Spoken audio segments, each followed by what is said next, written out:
والصلاة والسلام على خاتم النبيين وعلى آله الطاهرين وأصحابه الراشدين المتأدبين كثيرا كثيرا إلى يوم الدين. أما بعد فأعوذ بالله السميع العليم من الشيطان الرجيم. بسم الله الرحمن الرحيم.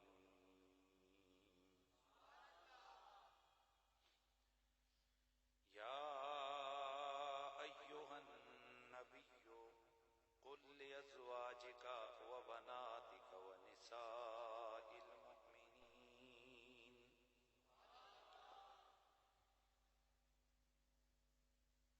يدنين عليهن من جلابيبهن ذلك أدنى أن يعرفن فلا يؤذين وكان الله غفورا رحيما. درود و سلام آواز بلند پڑھ لیجیے. الصلاة والسلام عليك يا سيدي يا رسول الله وعلى آلك وأصحابك يا سيدي يا حبيب الله. سارے حضرات ایک بار پھر بلند آواز سے پڑھ لیجیے. الصلاة والسلام عليك يا سيدي يا رسول الله وعلى آلك وأصحابك يا سيدي يا حبيب الله. بعد از حمد و صلات لائق عزت تعظیم و تکریم جمیع حاضرین و سامعین، السلام علیکم ورحمۃ اللہ تعالی وبرکاتہ.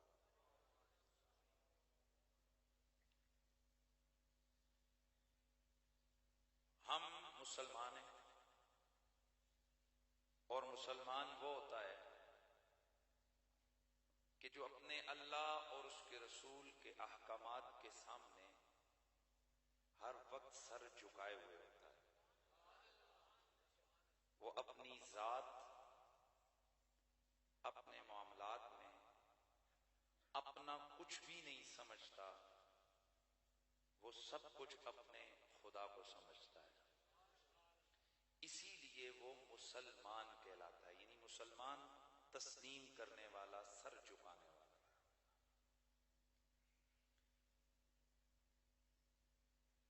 ویسے بھی ایک مسلمان کا یہ عقیدہ ہے کہ اس کی ذات پر اس کا صرف اتنا اختیار ہے کہ جتنا آپ کسی سے کوئی چیز ادھاری لے کر آئیں تو آپ کو اس ادھاری چیز پر اختیار ہوتا ہے. یعنی آپ عاریتاً کوئی چیز استعمال کے لیے لاتے ہیں تو یقیناً مثلا آپ گاڑی کسی سے مانگ کے لاتے ہیں کہ چند دنوں کے لیے مجھے دو، تو آپ اس کو چلائیں گے لیکن بڑی احتیاط کے ساتھ، یہ ٹوٹ نہ جائے، یہ گندی نہ ہو، کیونکہ آپ کو ایک حیا ہوتی ہے، ایک شرم ہوتی ہے اس بندے سے کہ اس سے جب میں نے یہ چیز مانگی تو اس نے کوئی ہیل اور حجت نہیں کی. اب اپنی ذاتی چیز سے زیادہ آپ اس کا خیال رکھتے ہیں، لیکن یہ اس وقت ہوتا ہے جب آپ کے اندر غیرت، ایمان نام کی کوئی چیز ہو. اب وہ جو گاڑی آپ نے کسی سے ادھاری لی ہوئی ہے اس کو نہ آپ بیچ سکتے ہیں، نہ اس کے اندر آپ کوئی تصرف تبدل کر سکتے ہیں، کیونکہ اس میں آپ کا کچھ بھی نہیں ہوتا ہے. اسی طرح ایک انسانی جان، زندگی، یہ جسم، یہ اللہ رب العزت نے ہر انسان کو برتنے کے لیے یہ جسم اس کو عطا کیا ہے، اور اس کو اس نے ایک لمیٹڈ بتایا کہ ایک خاص وقت تک تیری روح اور تیرے جسم کا یہ رشتہ رہے گا. اس کے بعد اذا جاء اجلهم لا يستاخرون ساعة ولا يستقدمون. پھر نہ ایک لمحہ دیری ہوگی اور ایک لمحہ نہ جلدی ہوگی. جب وہ لمٹ پوری ہو جائے گی تو ہم تیرے جسم اور روح کے رشتے کو الگ کر دیں گے، جسے ہم موت کہتے ہیں. تو اس کا مطلب یہ ہے کہ چونکہ انسانی جسم پر انسان کا بذات کوئی اختیار نہیں، یہی وجہ ہے کہ آپ اپنے جسم کا ایک بال بھی بیچ نہیں سکتے. یعنی شرعی نقطہ نظر سے آپ بلڈ خون کا ایک قطرہ بھی نہیں بیچ سکتے. آپ اپنے بالوں کو نہیں بیچ سکتے، آپ اپنے گردے کو نہیں بیچ سکتے، آپ اپنے کسی عضو کو بیچ نہیں سکتے، حتیٰ کہ آپ اپنے جسم کو اذیت نہیں پہنچا سکتے. دیکھیے، آپ کو شدید غم ہو، آپ اپنے منہ پر تھپڑ بولتے جاؤ، نہیں مار سکتے. آپ اپنے آپ پہ چھریاں نہیں چلا سکتے، آپ اپنے آپ کو مشقت مصیبت میں نہیں ڈال سکتے. ریزن کیا ہے؟ کہ میرے جسم میں میرا کچھ نہیں ہے. اس سب کسی کا مالک کون ہے؟ اللہ. تو جب یہ بات ہمیں سمجھ آئی تو اس کے بعد پھر یہ ذہن میں رکھنا ہے کہ اس جسم کو ہم نے استعمال کیسے کرنا ہے. بھئی اللہ نے ہمیں دیا نا، کیسے کرنا ہے؟ اس رہنمائی کے لیے اللہ نے یہ کتاب لارے عطا فرمائی ہے. اس میں اس رب نے ہمیں بتا دیا کہ تو نے کھانا کیسے، تو نے پہننا کیسے، تو نے بولنا کیسے، تو نے چلنا کیسے. ہر چیز کی رہنمائی اللہ کے انبیاء لے کر آئے اور اس قرآن نے کھول کر ہر چیز کو بیان کر دیا. موجودہ حالات کے تناظر میں آج میری گفتگو کا عنوان ہے الحیا. حیا کسے کہتے ہیں، اس پر انشاءاللہ ہماری سیر حاصل گفتگو ہوگی. سب سے پہلے حیا کی تعریف دیکھیں نا. روزانہ ایک طرف لفظ بولا جاتا ہے بے حیائی، ایک طرف لفظ بولے حیا. یہ دیکھیں تو صحیح، یہ حیا ہوتی کیا ہے؟ قرآن و سنت کی روشنی میں اس کے اوپر کس قدر زور دیا گیا ہے، اور ایک مسلمان اور ایک انسان اس کے لیے حیا کا کیا معیار ہے اور کیا حیا ہوتی کیا ہے، اس حوالے سے ہم دیکھتے ہیں. ابن علان انہوں نے یہ تعریف کی ہے کہ انسان کے اندر ایک ایسی عادت ہو یبعث علی ترک القبیح من الاقوال والافعال والاخلاق یمتنع صاحب من التقصیر فی حق ذی الحق، کہ انسان کے اندر ایک ایسی خلقت، ایک ایسی عادت پیدا ہو جائے کہ جو اس کو قولی، فعلی اور اخلاقی قبیحات سے روکے، ترک کرنے پر ابھارے، اور اگر کسی صاحب حق کا وہ حق مار رہا ہے تو اس کو مجبور کرے کہ حق نہ مار. یہ جو اس کے اندر آنے والی کیفیت ہے نا، اس کا نام کیا ہے؟ حیا. آگے بڑھتے ہیں. ابن مفلح حنبلی وہ کہتے ہیں کہ الحیاء خلق یبعث علی فعل الحسن و ترک القبیح. حیا ایک ایسی عادت ہے، ایک ایسی انسان کے اندر کیفیت ہے کہ جو انسان کو اچھے کام پر ابھارے اور برائی سے بندے کو روکے. اسے کیا کہتے ہیں؟ حیا. اس کی بنیادی طور پر دو اقسام ہیں. ایک امام مناوی لکھتے ہیں، ایک حیائے نفسانی اور دوسری حیائے ایمانی.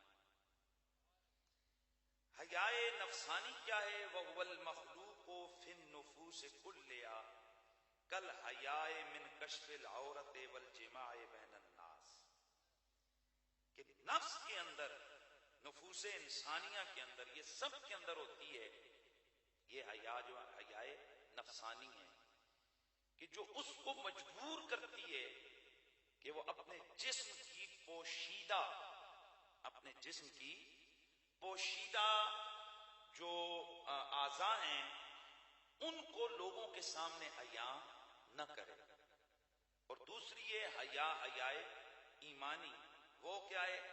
وَهُوَ أَن يَمْتَنِعُ الْمُسْلِمُ مِنْ فِعْلِ الْحَرَامِ خَوْفًا مِنَ اللَّهِ تَعَالَى. انسان کے یعنی مسلمان کے اندر ایک ایسی کیفیت کہ جو اللہ کا خوف دلاتے ہوئے اس بندے کو حرام کام سے روک دے، اسے حیائے ایمانی کہتے ہیں. اب اور آگے بڑھیں تو اس کی مزید دو قسمیں آتی ہیں. ایک حیائے غریزی اور ایک حیائے مکتسب. حیائے مکتسب وہ حیا ہے جس کے بارے میں اللہ کے نبی نے ارشاد فرمایا الحیاء من الایمان. حیا ایمان کے حصوں میں سے ایک حصہ ہے، یعنی وہ کیفیت کہ جو ہر مسلمان پر لاگو کرنا لازم ہوتا ہے. یہ کیا ہے؟ حیائے مکتسب. اور دوسری ہے حیائے غریزی. حیائے غریزی یہ ہوتی ہے کہ انسان کے اندر ایک ایسا مادہ پایا جائے کہ وہ چھوٹے چھوٹے امور کو بھی محسوس کر لے، چھوٹی چھوٹی باتوں کو بھی محسوس کر لے. اب ہم آگے اگر مزید جائیں تو علامہ ابن قیم نے قرآن و سنت کو سامنے رکھتے ہوئے حیا کی 10 قسمیں بیان کی ہیں. اور آج ہمارا وہی عنوان ہے، لیکن اس سے پہلے میں تھوڑی سی بات کر لوں کہ وہ 10 اقسام ہوں یا 2 اقسام ہوں یا 4 اقسام ہوں، وہ کامل حیا اگر کسی انسان میں پائی جاتی ہے تو اس کا نام ہے محمد الرسول اللہ صلی اللہ تعالی علیہ وآلہ وسلم. وہ 10 اقسام کون سی ہیں؟ نمبر 1 حیائے جنایت، حیائے تقصیر، حیائے اجلال، حیائے کرم، حیائے حشمت، حیائے استحقار النفس، حیائے محبت، حیائے عبودیت، حیائے شرف و عزت، اور الحیاء المستحی من نفسی. اب ان کو ہم تھوڑا سا دیکھتے ہیں کہ یہ حیا کیا کیا ہے اور ایک مسلمان کو کس قسم کی حیا اپنانی چاہیے. کہ اللہ کے نبی نے فرمایا الحیاء من الایمان، کہ حیا ایمان کا حصہ ہے. سب سے پہلے حیائے جنایت. حیائے جنایت کیا ہے؟ حیائے جنایت یہ کہ انسان گناہ اگر کر بیٹھے نا تو اس کو شرم آئے، حیا ہے کہ میں نے ایسا کیوں کیا ہے. علامہ اقبال رحمت اللہ تعالی علیہ انہوں نے غالباً اسی حیا کا اظہار کیا تھا نا کہ آپ فرماتے ہیں گر تمی بینی حسابم را ناگزیر از نگاہ مصطفیٰ پنہا بگیر. یا اللہ قیامت والے دن یا تو میرا حساب ہی نہ لینا، اور اگر حساب لینا ضروری ہو تو پھر حضور کے سامنے نہ لینا. کہ میں حضور کے سامنے کس منہ سے جاؤں گا اگر انہوں نے اتنا ہی پوچھ لیا کہ کلمہ میرا پڑھتا رہا اور نافرمانی خدا کی کرتا رہا. اسے کیا کہتے ہیں؟ حیائے جنایت. گناہ پر بندے کو ندامت حیا آ جائے، اسے حیائے جنایت کہتے ہیں. دوسرا ہے، اور یہ جو دوسرا نا حیائے تقصیر. حیائے تقصیر کیا ہوتی ہے؟ کہ اپنے آپ کو بندہ کم سمجھے، یعنی عبادت کرے. میں آپ کو تھوڑا سا اس حیا کے بارے سے ذرا اس کے جرنلی سے ایک بتاتا ہوں. یہ ایک کیفیت بندے کے اندر پیدا ہوتی ہے. ایک بڑا امیر و کبیر بندہ آپ کے گھر میں آ جائے جو ارب پتی ہو، سمجھ رہے ہیں، ہیلی کاپٹر پہ آیا ہو اور ہزاروں اس کے آگے پیچھے گاڑیاں اور اربوں روپے کی گاڑیاں وغیرہ ہوں، وہ آپ کے گھر میں آپ کر بیٹھ جائے. بھلے آپ کے گھر میں نا 10,000 روپے کی ایک پیالی بھی ہو نا، تو آپ اپنے اندر ایک کیفیت محسوس کریں گے کہ یار پتہ نہیں میری یہ پیالی اس کو چنگی لگے گی یا نہیں لگے گی. میری بات سمجھ رہے ہیں آپ؟ یہ جو ایک کیفیت ہے نا، اس کو کہتے ہیں حیائے تقصیر.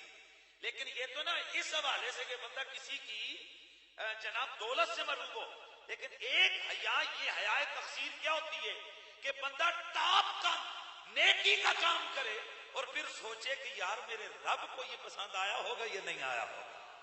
وہ اپنے آپ میں کمی کجی اور اپنے آپ کے اندر کمزوری محسوس کرے، ایک شرم حیا محسوس کرے کہ یار پتہ نہیں میرے اللہ کو میرا یہ عمل پسند آیا ہے یا نہیں آیا. اور یہ حیا میرے نبی میں کوٹ کوٹ کر بھری تھی. اس لیے آپ فرمایا کرتے تھے سبحانک ما عبدناک حق عبادتک وما عرفناک حق معرفتک. اے اللہ تو پاک ہے، جیسا تیری عبادت کا حق ہے ہم تیری عبادت کر نہ سکے، جیسے تیری معرفت کا حق ہے ہم ویسے تیری معرفت پا نہ سکے. اب ذرا دیکھیے حضور سے زیادہ سجدہ کس کا یقینی اور پکا ہوگا، حضور سے زیادہ مضبوط عمل کس کا ہوگا، لیکن اس کے باوجود حضور اپنے آپ کو خدا کی عظمت اور جلال کے سامنے اپنے عمل کو چھوٹا سمجھ رہے ہیں. اس کو کیا کہتے ہیں؟ حیائے تقصیر. کیا کہتے ہیں؟ حیائے تقصیر. اگلا ہے الاجلال، حیاء الاجلال. کیا ہے؟ حیاء الاجلال. حیاء اجلال میں اس کو تھوڑا سا اپنے نا نچلے لیول سے اوپر لے کے جاؤں گا. آپ کے سامنے ایک بندہ آ گیا، مثال دے رہا ہوں، آپ ایک پولیس کے افسر ہیں، افسر نہیں ایک عام ملازم کانسٹیبل ہیں، تو آپ کا ایس ایس پی یا ڈسٹرکٹ کا جو ہے نا آئی جی ڈی آئی جو بھی ہے وہ آ گیا، تو آ کر کہتے ہیں ہاں مسٹر کیسے ہو؟ کہتے ہیں ٹھیک ہے جناب خیریت سے ہیں، اور آپ کی طبیعت ٹھیک ہے؟ بیٹھے ہیں ادھر جناب، ادھر بیٹھے. تھوڑی دیر بعد وہ اپنا کارڈ نکال کر دکھاتا ہے، وہ کہتا ہے میں تو ایس پی ہوں، تو فوراً ٹھک کر کیسے کہتا ہے سلوٹ سر، سوری. اب سوال یہ پیدا تو نے گالی تو دی نہیں، تو نے برا بلا تو کہا نہیں، تو دن میں 70,000 لوگوں کو اس سے بھی نچلے لیول پہ بٹھاتا ہے اور بھیجا اسے کرتا ہے. تو نے تو عزت سے کہا سر بیٹھ جائیں، لیکن جتنی رسپیکٹ کا حق تھا تو نے اتنی نہیں کی ہے. اس پر تو نادم ہو رہا ہے، تیرے اندر ایک کیفیت تجھے ابھار رہی ہے کہ مجھے ایسا نہیں کرنا چاہیے تھا. اسے کہتے ہیں حیاء الاجلال. مطلب کیا؟ جیسے جیسے بندے کو اللہ کی عظمت پہ خبر ملتی جاتی ہے ویسے ویسے وہ خدا کے سامنے اپنا سر جھکاتا چلا جاتا. اسے کیا کہتے ہیں؟ حیاء الاجلال. جتنا جتنا اپنا بندہ اپنے رب کو جانتا جاتا ہے اتنا اتنا اس کے اندر حیا پیدا ہوتی جاتی ہے. ایک ہے حیاء الکرم. کیا ہے حیاء؟ کہ بندہ کریم ہو. کیا ہو بندہ؟ ایک تو ہے نا، سنو، ایک تو ہے کہ بھائی جو کرنے والا ہے وہ کرتے ہوئے کہے کہ جس کے لیے میں کر رہا ہوں میں حق ادا نہیں کر سکا. میں اس کی مثال آپ کو دے رہا ہوں. یہ حیاء الکرم کیا ہے؟ قرآن مجید قرآن رشید میں اس حیاء الکرم کی ایک مثال ایک آیت میں ہمیں ملتی ہے. سورۃ الاحزاب. اللہ رب العزت کے نبی صلی اللہ تعالی علیہ وسلم نے اپنے صحابہ کرام کو، اپنے صحابہ کو دعوت دی کہ تم میرے گھر میں آ جاؤ. نبی علیہ السلام کے صحابہ حضور کی دعوت پہ گھر چلے گئے. ہوتا یہ ہے کہ جب بندہ کھانا کھانے جاتا ہے تو وہاں بیٹھ کے گپ شپ لگاتا ہے نا. تو تھوڑا سا کھانا آنے میں تاخیر ہو گئی تو بعض لوگوں نے دیکھنا شروع کر دیا کہ ابھی کھانا نہیں آیا. پھر وہ کھانا کھا کے تو گپ شپ میں لگ گئے. جیسے عام طریقے ہوتے ہیں، آپ کے گھر میں کوئی مہمان آتا ہے وہ بیٹھ کے گپ شپ لگاتا ہے. اب حضور کی طبیعت مبارکہ یہ چاہ رہی تھی کہ اب یہ کھانا کھا چکے ہیں تو یہ جائیں، لیکن حضور میں حیاء کرم تھا. حضور میں کیا تھا؟ حیاء کرم تھا. حضور کہنا نہیں چاہتے تھے اپنی زبان سے کہ چلو بھائی اب کھانا کھاؤ. حالانکہ بھائی حضور نبی ہیں، حضور بادشاہ ہیں، وہ چاہتے تو کہتے بھائی اب جاؤ میں، لیکن حضور کے اندر ایک حیاء کرم اس کو کہتے ہیں. اللہ حضور کے دل میں یہ خیال آیا کہ بھئی اب یہ جائیں، صحابہ نہیں گئے. حضور کے دل کی اتنی سی بے قراری کو اللہ نے قرآن مجید قرآن رشید کی آیت میں بیان فرما دیا. قرآن آ گیا یا ایھا الذین آمنوا لا تدخلوا بیوت النبی الا ان یؤذن لکم. او ایمان والو، جب تک میرا نبی تمہیں اجازت نہ دے اس وقت تک نبی کے گھروں میں نہ جاؤ. اب ذرا سننا، الا ان یؤذن لکم الی طعام غیر ناظرین اناء.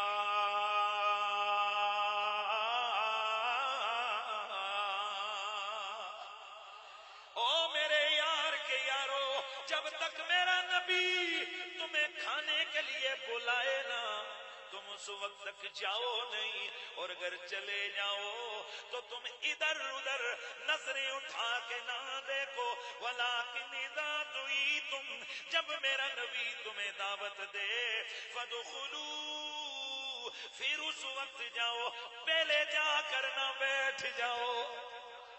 جب کھانا پک گیا ہو، نبی بلائے کہ آؤ اب کھاؤ، تو اس وقت نبی کے گھر میں داخل ہو جاؤ۔ فَإِذَا طَعِمْتُمْ فَانْتَشِرُوا وَلَا مُسْتَأْنِسِينَ لِحَدِيثٍ، اور جب کھانا کھا چکو تو وہاں پر رک نہ جاؤ، باتیں کرنے میں نہ لگ جاؤ۔ ان ربکم ان ذالکم کان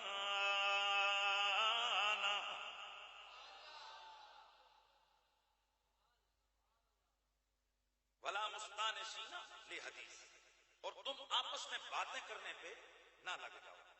اچھا اس سے ہوتا کیا ہے جی؟ ان ذالکم کان یؤذی النبی، اس سے میرے نبی کو اذیت پہنچتی ہے۔ فَيَسْتَحْيِي مِنْكُمْ، میرا نبی شرماتا ہے اس بات سے، حیا ہے میرے نبی میں کہ وہ تمہیں خود پکڑ کے اٹھائے، لیکن واللہ یستحیی لا یستحیی من الحق، اللہ حق بولنے میں کبھی حیا نہیں کرتا ہے۔ اب ذرا یہاں سوال اٹھتا تھا نا ذہن میں کہ یار یہ کون سی حیا ہے کہ جو نبی کر رہے اللہ نہیں کر رہا؟ بس سوچیں ذرا، سوچیں ذرا، سوچیں۔ حالانکہ میرے نبی پاک نے فرمایا کہ اللہ تعالیٰ مجھ سے زیادہ حیا کرنے والا ہے۔ حضور نے فرمایا پوری کائنات میں سب سے زیادہ حیادار میں آمنہ کا لال ہو، اور مجھ سے زیادہ جس ہستی کے پاس حیا ہے وہ اللہ رب العزت۔ تو یہاں وہ کون سی حیا ہے جو نبی میں ہے اللہ میں نہیں؟ علماء فرماتے ہیں یہ حیا حیائے کرم ہے، کیونکہ اللہ رب العزت وہ تو صمد ہے نا، وہ کیا ہے؟ بے نیاز ہے، اور حضور رحمت للعالمین ہے۔ آپ اتنی سی بات بھی اپنے یاروں سے کرنے میں شرم محسوس کر رہے تھے کہ میں ان کو اپنے گھر سے کیسے اٹھاؤں، رب نے فرمایا نا، میرا حبیب اگر چاہے نا میرے حبیب کے بارگاہ میں آؤ، دربار میں آؤ، کھانا کھاؤ، اٹھ کے چلے جاؤ۔ یہ گھر اوروں والا گھر نہیں ہے، یہ گھر اور گھروں کی طرح نہیں ہے۔ اللہ اکبر۔ یہ اگلی حیائے حیائے حشمت، کیا ہے بولو؟ حیائے حشمت۔ حشمت یعنی رتبے اور مرتبے کی وجہ سے بندہ کسی کے سامنے بات نہ کر سکے۔ مثلا حضرت علی المرتضیٰ کرم اللہ تعالی وجہ الکریم، آپ نے ایک دن ایک صحابی سے فرمایا کہ فلاں مسئلہ جو خاص مردوں کے مسائل ہیں ان مسائل کے حوالے سے حضرت علی نے فرمایا جاؤ فلاں مسئلہ جا کر حضور سے پوچھو، میں نہیں پوچھ سکتا کیونکہ حضور کی بیٹی میرے گھر میں ہے۔ یہ بھی کیا ہے؟ حیا۔ اس کو کیا کہتے ہیں؟ حیا، حیائے حشمت۔ ایک حیائے استحقار۔ حیائے استحقار یہ ہے کہ بندہ اپنے آپ کو کم تر سمجھے، مانگتے ہوئے بندہ شرمائے، مانگتے ہوئے بندہ کیا کرے؟ شرم محسوس ہو، اپنے آپ کو عاجز، کمزور، کم تر سمجھ کے سوال کرے۔ جیسے اللہ تعالیٰ سے بندہ بڑے بڑے امور کے بارے میں سوال کرے۔ مثال دے رہا ہوں، بندہ ہو غریب کہ یا اللہ مجھے کروڑوں روپیہ دے دے، اور اندر اندر سے شرم ہے یار میں نکما نکھٹو کیسے مانگ رہا ہوں اللہ تعالیٰ سے۔ اس کو کیا کہتے ہیں؟ الحیا، حیا الاستحقار۔ خود کو حقیر سمجھ کر، خود کو کم تر سمجھ کرنا، بندہ کسی کے سامنے کوئی سوال کرے تو اس کے اندر وہ کیفیت حیا آ جائے، اسے کیا کہتے ہیں؟ حیا استحقار۔ اگلی حیا الحیا، حیا المحبہ، محبت والی حیا۔ یہ محبت والی حیا کیا ہوتی ہے؟ جس سے بندہ پیار کر رہا ہو اس کو یہ فکر لگی رہے کہیں میرا محبوب روٹھ نہ جائے، کہیں میرا محبوب روٹھ نہ جائے۔ سچی بات، کھری بات کرتے ہوئے بھی عاشق ڈرتے ہیں کہ محبوب کہیں روٹھ نہ جائے۔ تو یہ جو کیفیت ہے نا جو بندے کو روک رہی ہے، نہیں نہیں نہیں ایسا نہیں کرنا، حالانکہ حق بات ہوتی ہے، سچی بات ہوتی ہے، لیکن ایک خوف ہوتا ہے کہ میری اس بات سے میرا محبوب روٹھ جائے گا، تو اس کیفیت اور اس اندر جو اس کے اندر آنے والی وہ کیفیت ہے جو اس چیز سے اسے روکتی ہے، اسے کیا کہیں گے؟ حیا، حیائے محبت. اور اگلی حیائے حیائے عبودیت، حیاء ممتزج من محبت و خوف و مشاہدت عدم صلاح عبودیت لما عبودیت ہی لمعبود ہی. حیائے عبودیت، بندے کی اپنے خالق کے سامنے حیا. اور یہ حیا کون سی ہوتی ہے؟ جو ہر وقت اس پر طاری رہتی ہے، کہیں میرا عمل چھوٹا نہ ہو جائے، کہیں اللہ مجھ سے روٹھ نہ جائے. یعنی وہ جو ساری حیائیں ہیں نا، کون سی؟ وہ خوف، امید، وہ ساری حیائیں ملا کر خدا سے جو، یعنی آپ خالق کے مقابلے میں جو بندے میں پیدا ہوتی ہے، اسے حیائے عبودیت کہتے ہیں. اور اگلی حیائے حیائے شرف و عزت. بڑے آدمی سے چھوٹی بات نکل جائے، حالانکہ وہ بات عام لوگ کرتے رہتے ہیں، لیکن بڑا آدمی چھوٹی بات کر دے اور اس پر وہ پریشان اور شرمندہ ہو جائے، یہ کیا ہے؟ حیا، حیائے شرف و عزت. کہ بڑے آدمی سے چھوٹی بات ہوتا ہے کہ نہیں ہوتا ہے؟ حالانکہ عام لوگ اس کو محسوس نہیں کرتے ہیں.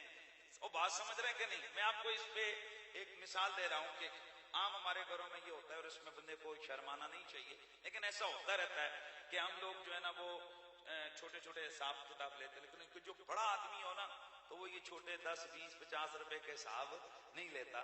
تو وہ اگر کسی اپنے ڈرائیور کو کسی کام کے لیے بھیجا یا ملازم کو جائے، اسے کہ ہاں بھائی وہ جو سبزی کے لیے دیے تھے پیسے واپس کیے کہ نہیں. اب یہ بات اتنا بڑا ارب پتی ہے، بات جائز کی ہے اس نے، لیکن اس کے اندر ایک طبیعت میں انکباس پیدا ہو جائے، یار مجھے یہ نہیں کرنا چاہیے تھا. کیوں؟ یہ اس کے اندر یہ پیدا ہوئی ہے حیا شرف و عزت کی وجہ سے، کہ اس کا جو مقام ہے اس کے معاملے میں تو یہ چیز بڑی چھوٹی لگتی ہے.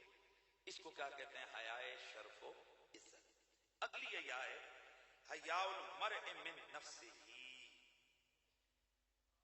ہر شخص کے نفس کے اندر ایک حیا ہو، اور وہ حیا کیسی ہو؟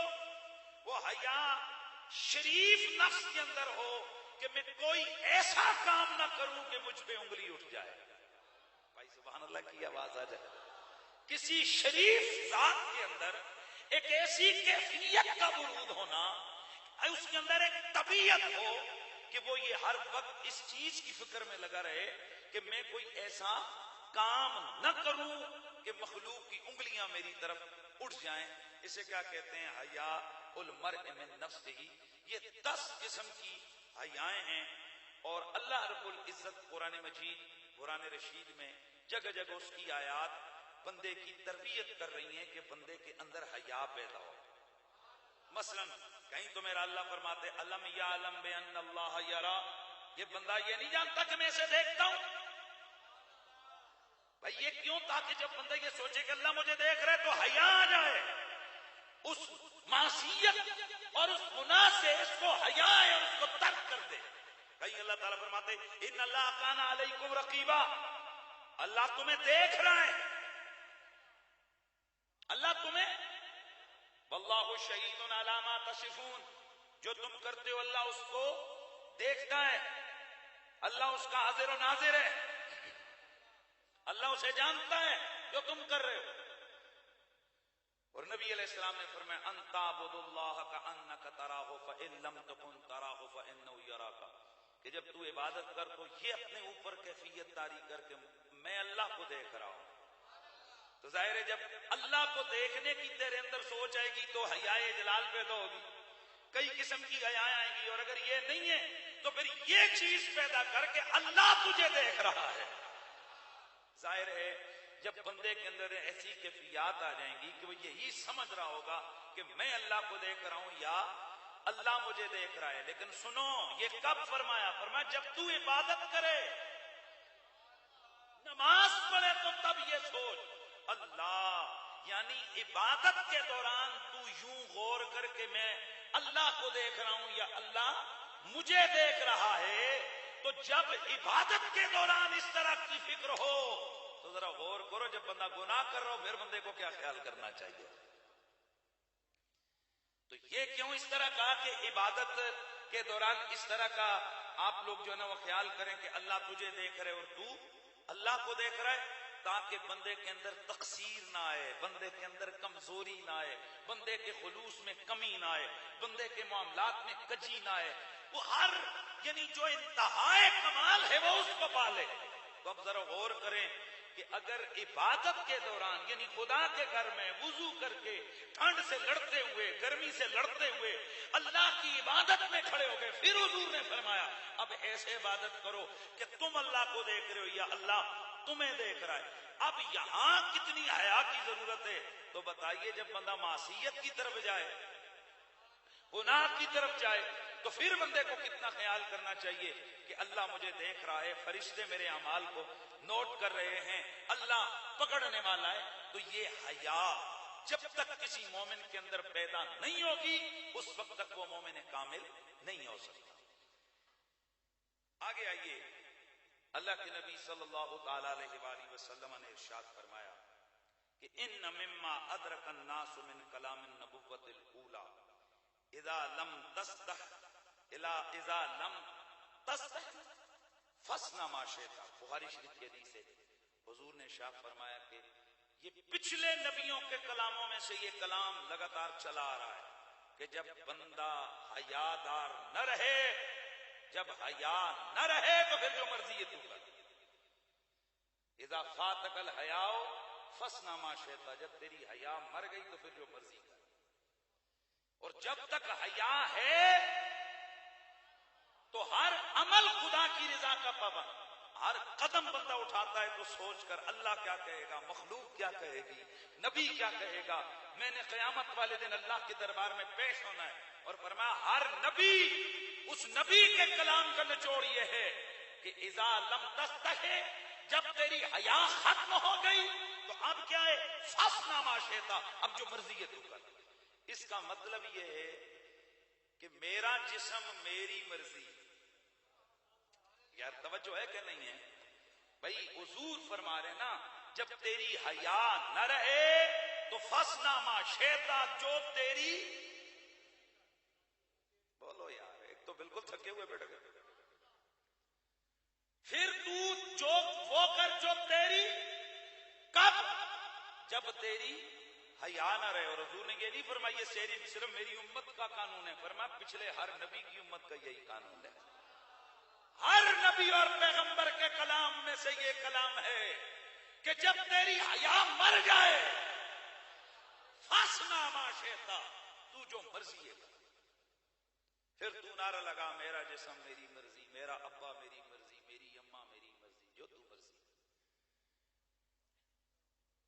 تو گویا نبیوں کے کلام کی روشنی میں یہ نعرہ لگانا کہ میرا جسم میری مرضی ہے، یہ بے حیائی کی سب سے بڑی دلیل ہے۔ اس کی کوئی تعویل نہیں ہو سکتی جی اس کا یہ مطلب ہے اور وہ مطلب ہے۔ یہ عام کوئی پاگل اور گھاس کھانے والے نہیں ہیں، سب کو پتہ ہے یہ اردو کا مقولہ ہے کہ میرا جسم میری مرضی کا کیا مطلب ہے، کہ میرا جسم میری مرضی، میں چاہوں اس جسم کو جدھر مرضی استعمال کروں، یہی ہے نا اس کا مفہوم، عام طور پر یہی ہے۔ لیکن نہیں، تیرا جسم تیری مرضی نہیں، جسم بھی خدا کا ہے، مرضی بھی خدا کی چلے گی۔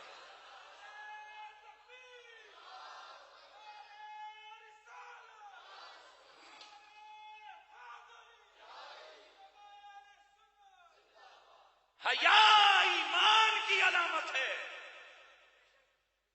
حضرت ابو ہریرہ سے مروی ہے، یہ بھی ترمذی کی حدیث ہے، حضور نے فرمایا الحیاء من الایمان والایمان فی الجنہ، حیا ایمان ہے اور ایمان کا نتیجہ جنت ہے، ایمان کا انعام جنت ہے۔ والبداء من الجفاء، اور بے حیائی یہ جفا ہے، والجفاء فی النار، اور جفا کا انجام آگ ہے، جہنم ہے۔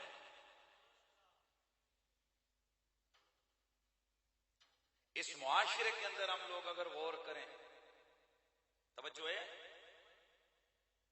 تو آپ کی گاڑی آپ کی مرضی نہیں چل سکتی، میٹر 250 کا لگا ہوا ہے، لیکن ہائی وے پہ جائیں گے وہاں پر ہدایات ہیں کہ 80 سے اوپر نہیں جاؤ گے، جاؤ گے تو پکڑے جاؤ گے۔ اب بندہ کہ نہیں جناب میری گاڑی میری مرضی، نہ پتر نہ، گاڑی بھلے تیری صحیح پر مرضی گورنمنٹ کی چلے گی۔ جتنی لمٹ اس نے مقرر کی اتنی سپیڈ سے چلا سکتا ہے. یہ نہیں کہ تیری مرضی آئے تو 150 پہ جائے اور 200 پہ جائے. دیکھو نا، میرا جسم میری مرضی کے نعرہ لگانے والوں کو بندہ 2-4 گالیاں دے دے تو غصے میں آئیں گے کہ نہیں آئیں گے؟ بولو.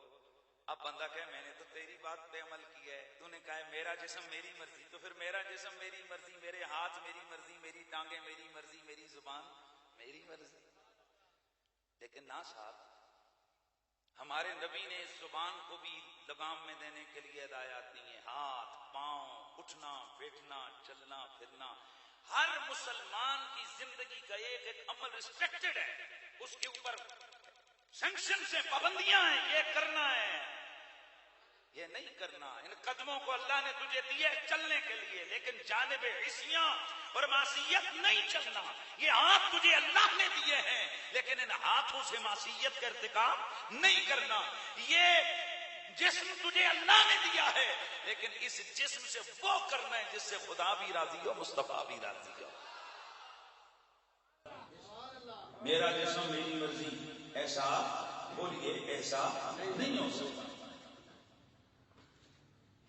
قرآن و سنت بتا رہے ہیں کہ وہی آدمی یہ نعرہ لگا سکتا ہے جو ٹاپ کلاس کا بے حیا، اونچا بولو یار، جو ٹاپ کلاس کا. کیونکہ اللہ کے نبی نے فرمایا اذا فاتک الحیاء فاصنع ما شئت، مرضی. پھر جو تیری مرضی آئے تو کر. پتہ چلا یہ مرضی وہیں پہ آئے گی جو مرضی آئے کر. ایک مسلمان مرضی سے نہ کھا سکتا ہے، مرضی سے نہ پی سکتا ہے. ہاں، کیونکہ ہر مسلمان کی مرضی مرضی مصطفیٰ کی پابند ہے، مرضی خدا کی پابند ہے. یعنی ہر مسلمان اپنی مرضی کو خدا کی مرضی کے تحت رکھے گا. جس سے خدا راضی ہے بندہ اس سے راضی ہوگا، تب وہ اللہ کا بندہ اور مسلمان کہلائے گا. تو مسلمان معاشرے کے اندر ان نعروں کی یا ان چیزوں کی کوئی گنجائش، بولیے اونچا بولیے، نہیں ہے. یہ مسلمانوں کا نعرہ نہیں ہے میرا جسم میری مرضی. نہ صاحب. اللہ اکبر. اللہ کے نبی نے مرد اور عورت قرآن و سنت کے اندر ان دونوں کے لیے قوانین مقرر کی. یہ میرے سامنے قرآن مجید ہے، یہ قرآن مجید کی سورۃ النور. اس لیے میرے دوستو آج ہم اپنی بچیوں کو M A B A B Ed کروا دیتے ہیں. کاش کہ ہم اپنی بچیوں کو چند قرآن کی سورتیں ترجمہ اور تفسیر کے ساتھ پڑھا کے جب وہ جوان اور بڑی ہو جائیں ہم ان کو وہ چیزیں پڑھائیں. نمبر 1 سورۃ النساء، نمبر 2 سورۃ النور، نمبر 3 سورۃ الاحزاب. ہم یہ کم از کم زیادہ نہیں. اور نمبر 4 سورۃ الطلاق. یہ 4 سورتیں ہم میں سے ہر شخص اپنی بچیوں کو ترجمے اور تفسیر کے ساتھ پڑھائے. آج ایسے ہوا میں جناب چھلانگے لگانے والی مخلوق چھلانگے لگا رہی ہے جیسے کہ وہ پتہ نہیں کس جو ہے نا وہ گولے سے آئے ہوئے ہیں. آئیں ذرا قرآن مجید کی سورہ، بولیے سورہ نور. سورہ نور کی یہ آیات جن کو اللہ رب العزت نے بڑا واضح طور پر مسلمانوں کے لیے بیان کیا. اللہ تعالیٰ خود فرماتا ہے قُلْ لِلْمُؤْمِنِينَ يَغُضُّوا مِنْ أَبْصَارِهِمْ وَيَحْفَظُوا فُرُوجَهُمْ. اے میرا نبی آپ مومنوں سے فرمائیں کہ یہ اپنی آنکھیں جھکا کے، نظریں جھکا کے چلیں اور اپنی شرمگاہوں کی حفاظت کریں. ذَلِكَ أَزْكَىٰ لَهُمْ، یہ ان کے لیے زیادہ پاکیزگی کی بات ہے. ان اللہ خبیر بما یصنعون، جو تم کرتے ہو اللہ جانتا ہے. کیا آ گئی؟ حیا. یار آؤ نا، احساس پیدا کرو کہ جو میں کرتا ہوں اللہ کو اس کی خبر ہے. مردوں کے لیے کیا آرڈر ہو گیا؟ نظریں جھکا کے چلو، نگاہیں جھکا کے چلو.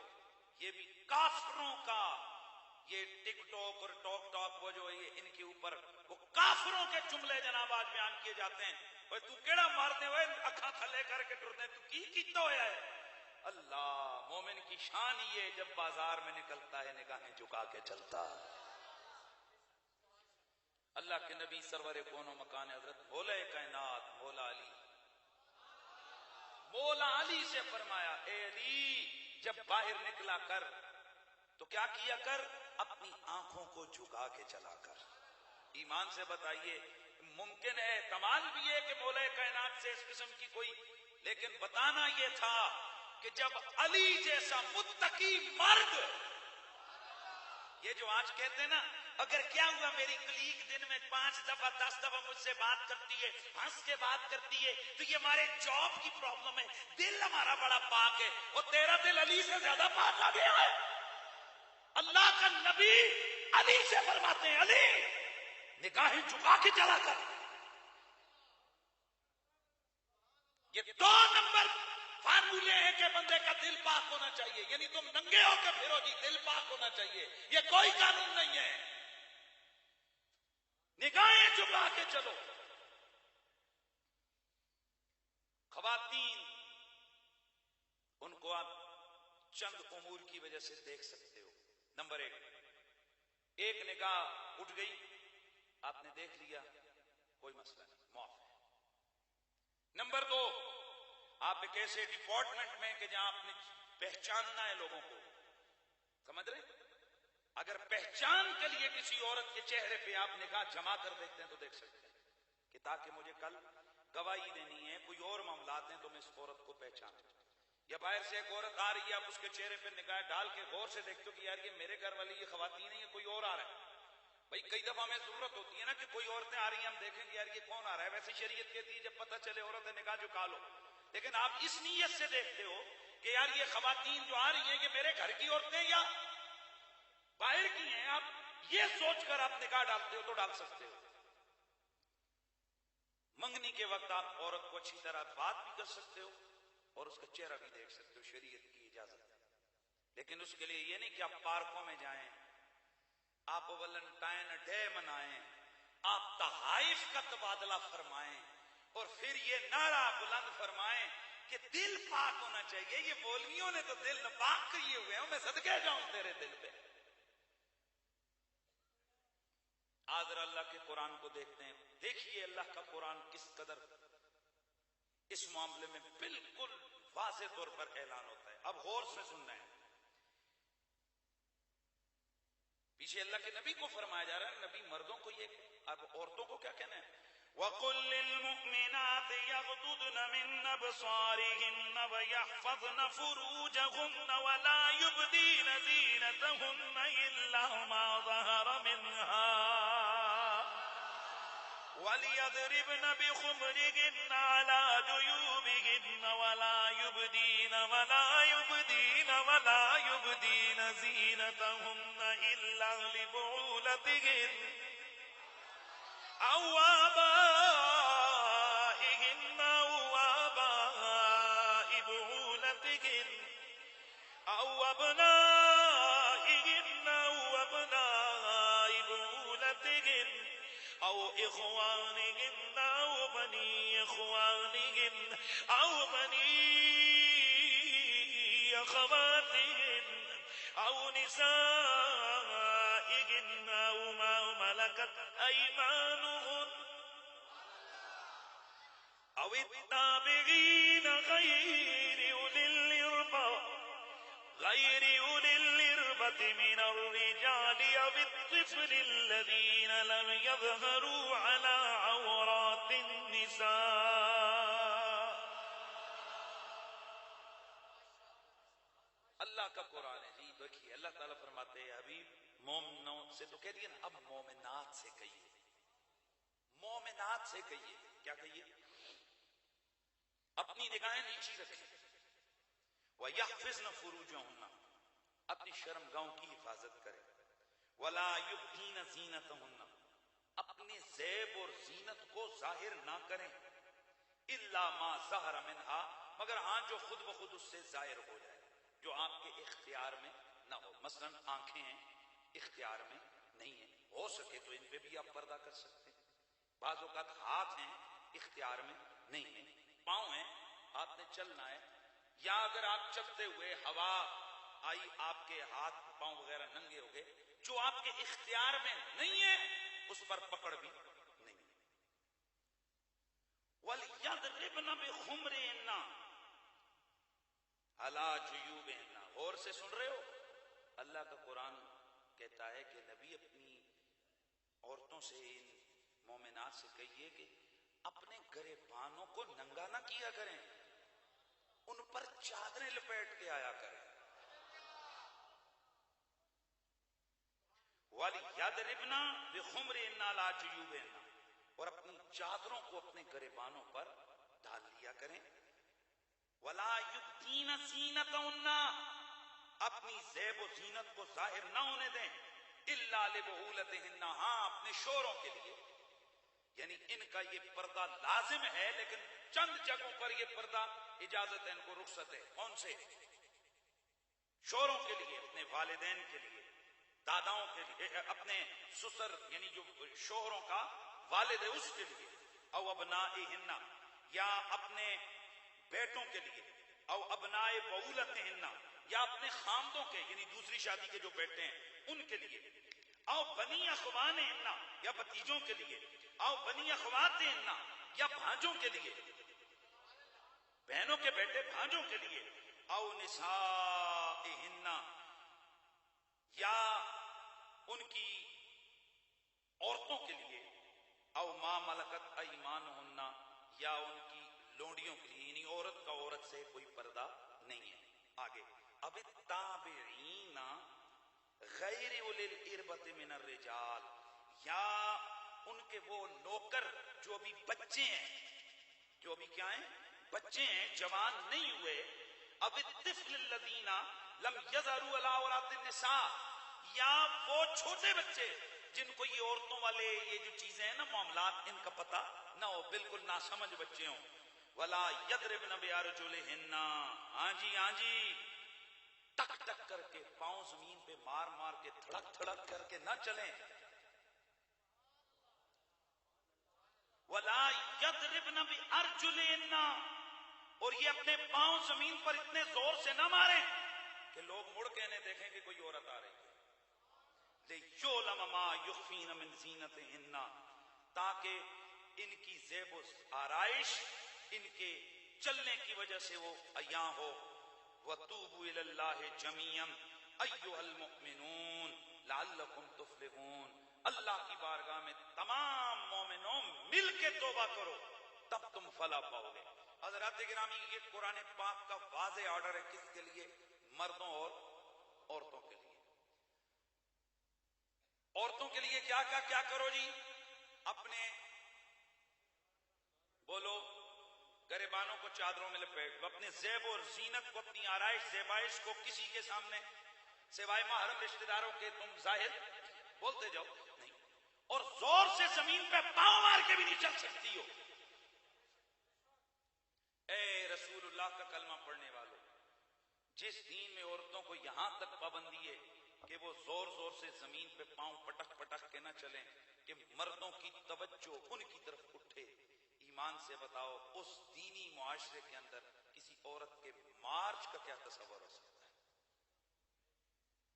ایسی حیا باختہ اور اپنے جسموں کی نمائش کرتی اور اپنی زیب و زینت کو دنیا کے سامنے عیاں کرتی عورتیں، ان کا سڑکوں پہ نکلنے کا کیا، کہاں سے جواب تلاش کیا جا سکتا ہے کہ جناب وہ سڑکوں پہ نکل کر یہ نعرے لگاتی ہوئی نکلیں کہ میرا جسم، میری مرضی، میری آنکھیں، میری مرضی، لا حول ولا قوت الا باللہ العلی العظیم۔ ہاں، یہ ہندو، سکھ، یہودی، عیسائی، مرزائی، یہ بد مذہب و لا دین یہ کام کر سکتے ہیں، لیکن کوئی مسلمان عورت ایسا نہیں کر سکتا۔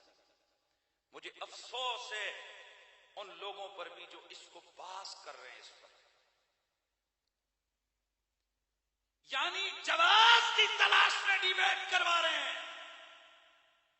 یہ اسی طرح ہے کہ جس طرح بندہ کل یہ جناب ٹیلی ویژن شوز کے اوپر یہ جناب بحث شروع کر دی جائے کہ بتاؤ کہ کتے کا ٹکا پکا کے کھانا اس کو ہم کوئلوں پہ پکا کر کھائیں جائز ہے، ٹکے بنا کے کھائیں جائز ہے، یہ شوربہ بنا کے کھائیں جائز ہے؟ اور سیدھی سی بات ہے بھائی، کتا حرام ہے، جائز ہی نہیں ہے۔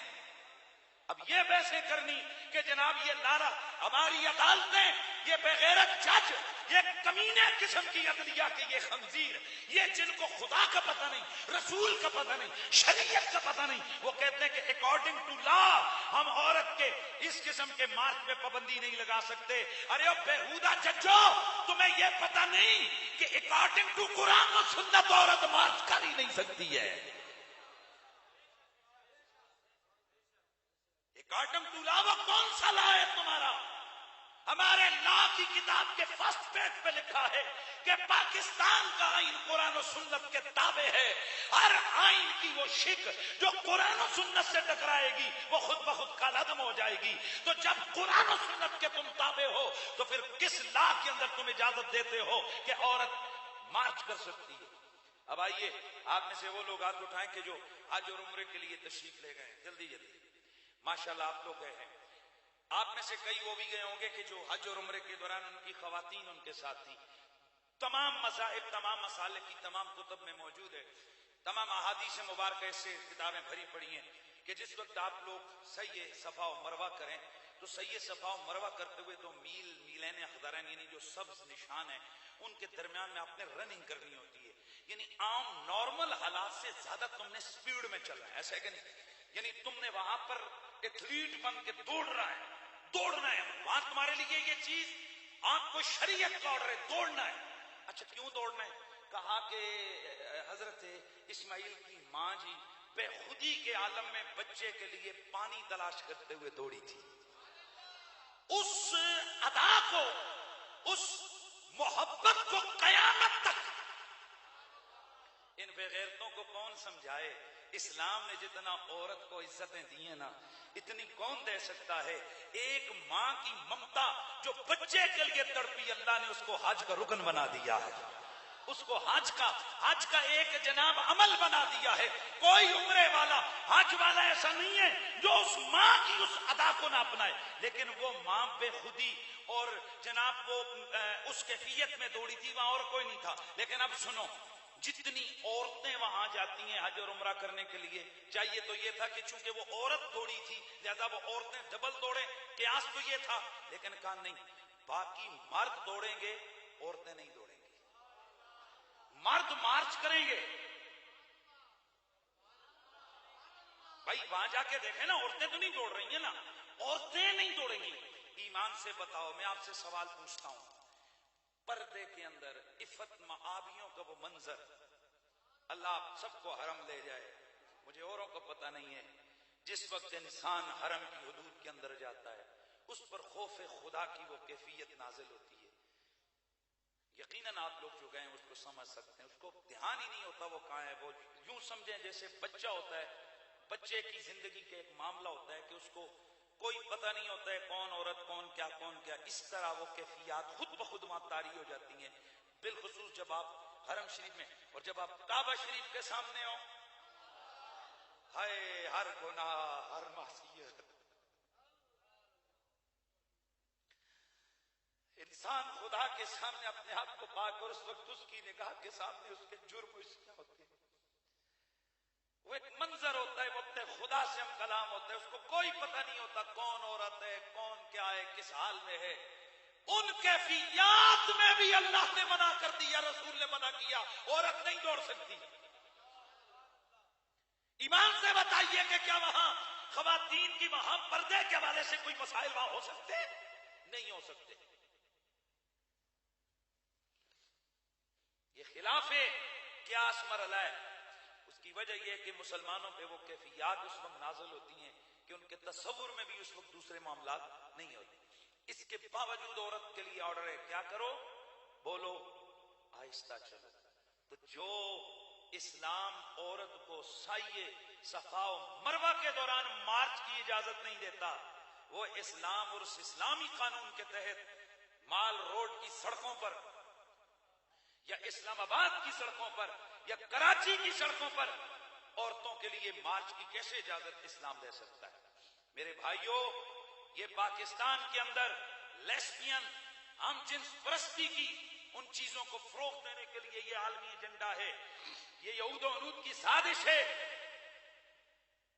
لیکن ایک بات میں آپ کو بتاؤں، پاکستان پاکستان ہے، یہاں بڑے بڑے کمینے آئے، اپنی کمینگی کے ساتھ دفن ہو گئے، ان کی کمینیاں ختم ہو گئیں۔ پاکستان کل بھی زندہ باد، پاکستان آج بھی زندہ باد ہے۔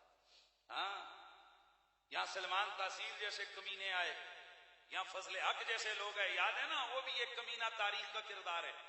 یہاں بڑے بڑے بے غیرت قسم کے لوگ آئے، اور انہی بے غیرتوں میں کچھ اب امریکہ اور برطانیہ، ان کی این جی اوز کی پروردہ عورتیں اور مرد، وہ اس وقت پاکستان کے اندر بے حیائی کو فروغ دینے کے لیے طرح طرح کے جناب اپنا وہ شرلے چھوڑ رہے ہیں، لیکن ہم ان کو پیشگی اس بات کی خبر دے دیتے ہیں، یہ پاکستان ہے، یہاں اسلام لوگوں کی روحوں میں اترا ہوا ہے، لوگوں کے دلوں کی گہرائی میں اترا ہوا ہے۔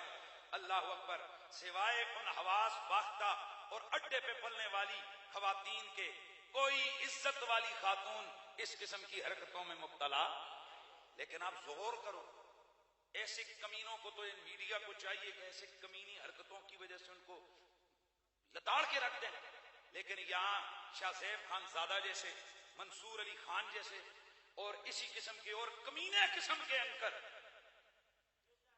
کیا کہہ رہا ہوں میں، کمینے بے حیا قسم کے اینکر اور بے حیا قسم کے چینل، وہ اس وقت پروموٹ کر رہے ہیں عورت مارچ کو، اور اس کے پیچھے وہ دلائل کیا دے رہے ہیں، اس میں عورت کی آزادی کی باتیں۔ یار سوال یہ پیدا ہوتا ہے کہ یہ عورت کس سے آزادی لے گی؟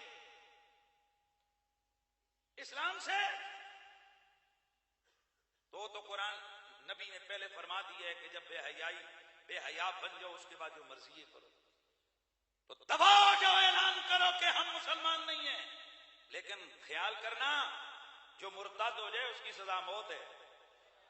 ہاں، ان کو یہ تلوار لٹکتی نظر آتی ہے کہ یہ کھل کھلا کر اسلام کا کلمہ پڑھ کے یہ کہہ بھی نہیں سکتی ہیں کہ ہم اب مسلمان نہیں۔ کیوں؟ کہ اسلام داخل ہونے میں زور نہیں لگاتا، داخل ہونے میں زور سختی نہیں کرتا کہ ڈنڈے کے زور پہ کسی کو اسلام میں داخل کرے، لیکن جو مرضی سے ایک دفعہ داخل ہو جائے نا، اب کہتے ہیں اب تو نکل نہیں سکتا، نکلے گا تو تیرا سر تیرے تن سے جدا ہو جائے گا۔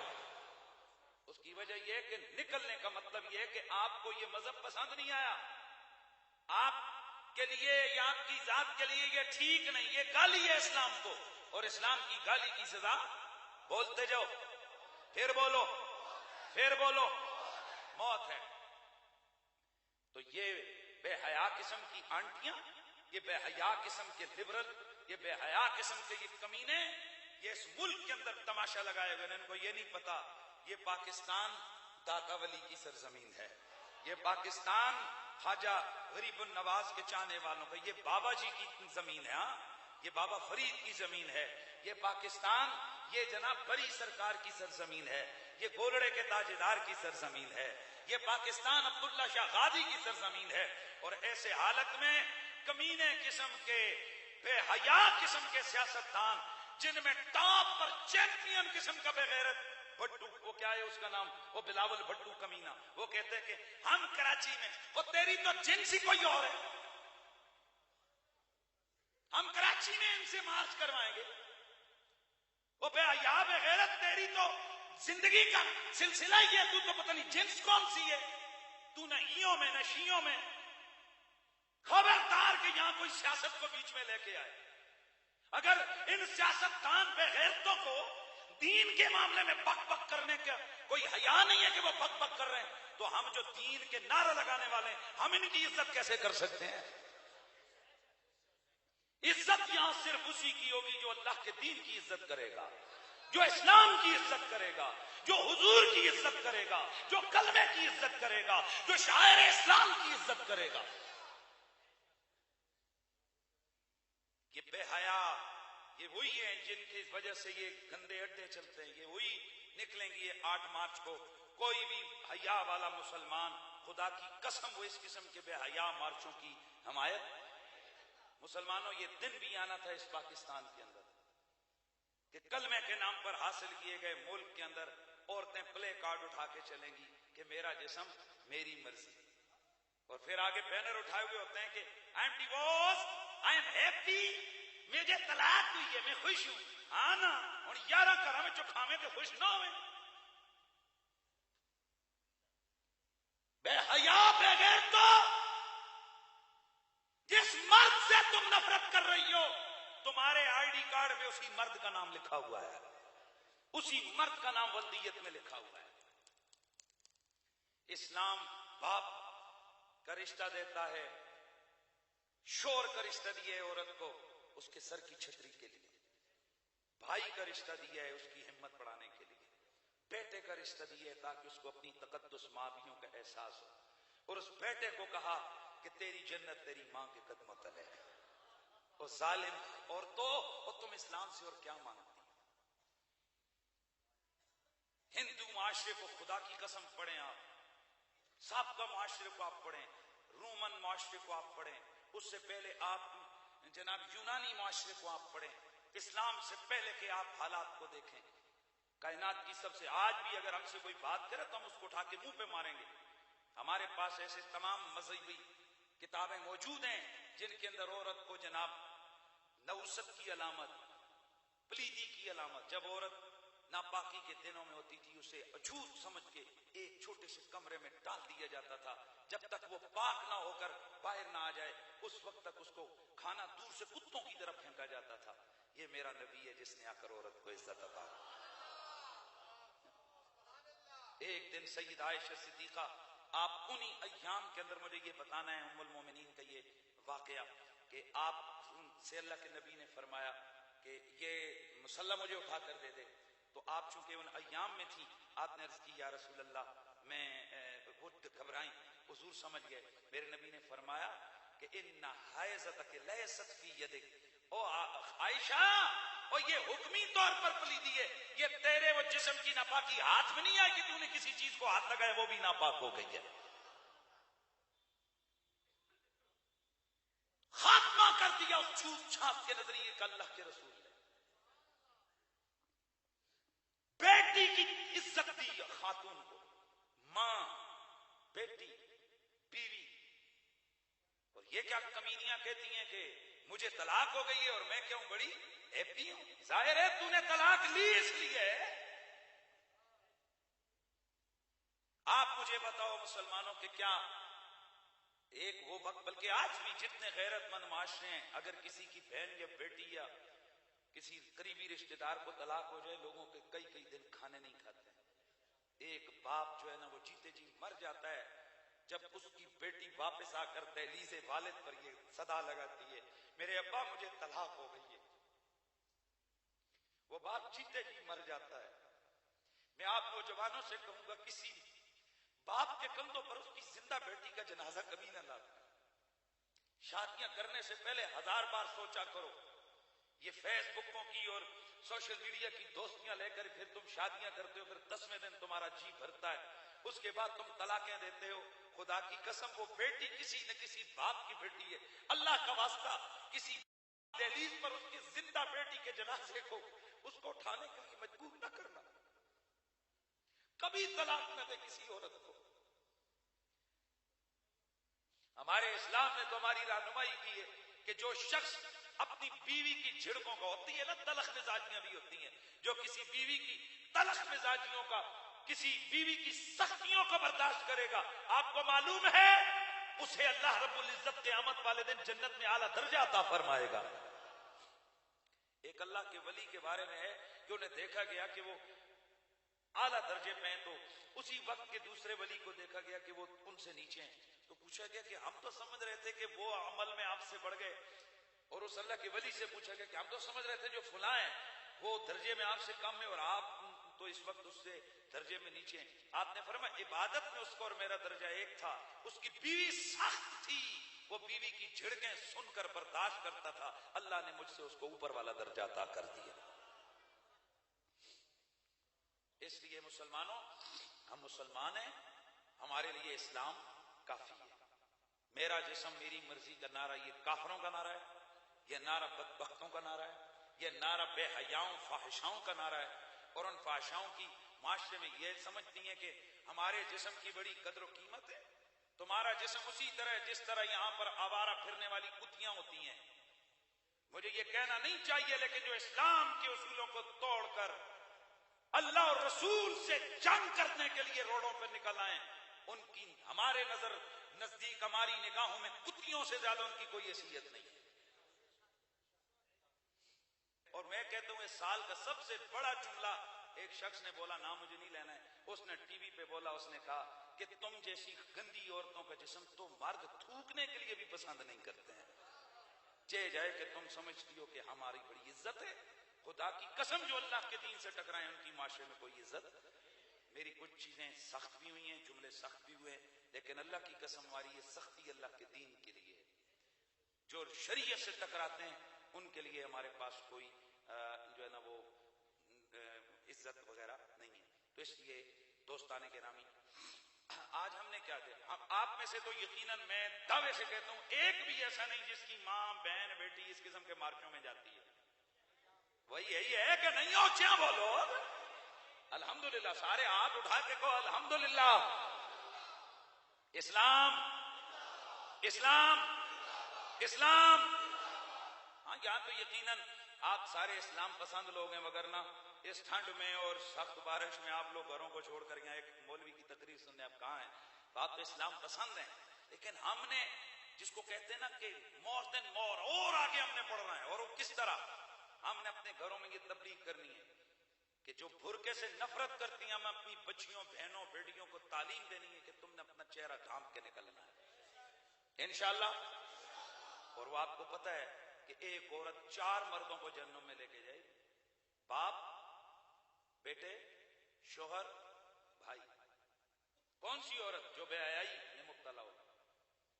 باپ جہنم میں جائے گا، تیری بیٹی تھی اس کو سمجھایا کیوں نہیں؟